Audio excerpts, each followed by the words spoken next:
என்ன சாப்பாடு? இன்னைக்கு வந்துட்டு எல்லாத்துக்குமே பிடிச்சமான சாப்பாடு தான். ராய் பிரியாணி,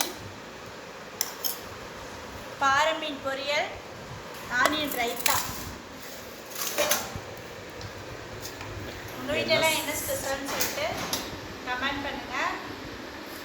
வீடியோ பிடிச்சிருந்தா லைக் பண்ணுங்கள், ஷேர் பண்ணுங்கள், கமெண்ட் பண்ணுங்கள், சப்ஸ்கிரைப் பண்ணுங்கள். ராய் பிரியாணி வேணும்னா ரெசிபி வேணும்னா சொல்லுங்கள், போடுறேன். எப்படி இருக்குன்னு சாப்பிட ஓடியா ஓடியா. உனக்கு வேணுமா வேணாமா? வச்சிருச்சு வா.